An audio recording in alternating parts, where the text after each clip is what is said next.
Assalamualaikum warahmatullahi wabarakatuh. Halo, perkenalkan nama saya Dian Indra Maulida, NPM 182165042. Di sini saya akan memaparkan materi mengenai hipotesis dalam penelitian. Nah, teman-teman, hipotesis dalam penelitian ini seringkali kita jumpai pada skripsi di bab 2.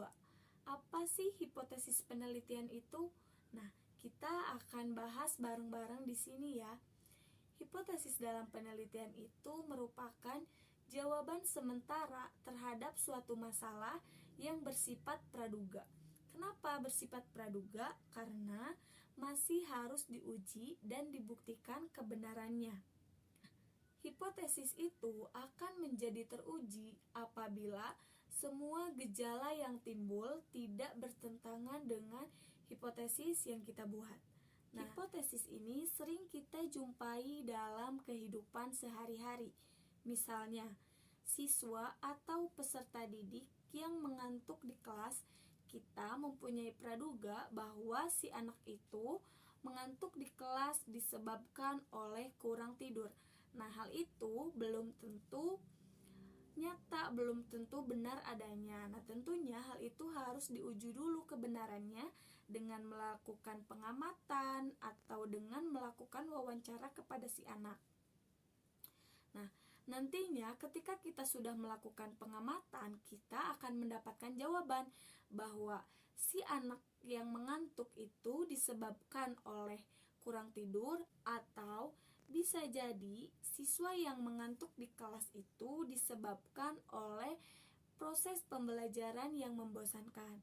Dengan begitu, hipotesis yang akan kita buat itu telah diuji kebenarannya. Fungsi dari penelitian ini adalah sebagai pedoman agar dapat mengarahkan penelitian agar sesuai dengan apa yang kita harapkan.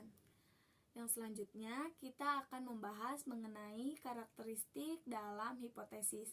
Yang pertama, ada konsisten dengan penelitian sebelumnya. Nah, hipotesis ini harus rasional dan harus mengikuti penelitian yang sebelumnya.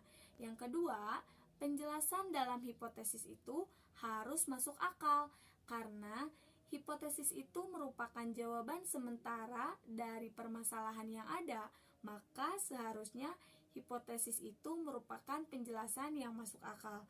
Nah, yang ketiga, ada pikiran yang tepat dan terukur. Nah, di sini hipotesis yang sederhana namun jelas akan mudah dimengerti oleh pembaca.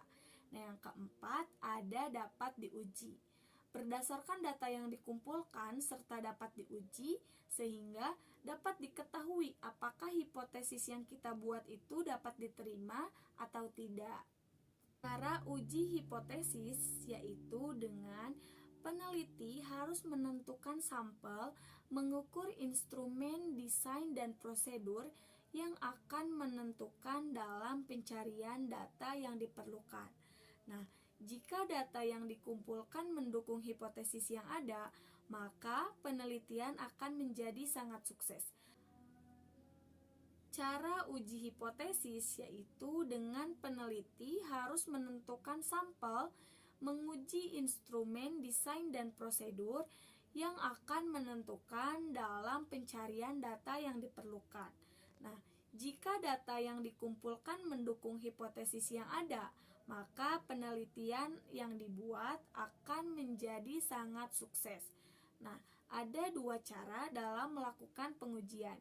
Yang pertama, ada cara langsung, yaitu dengan mencari bukti yang memungkinkan untuk menolak atau menerima hipotesis.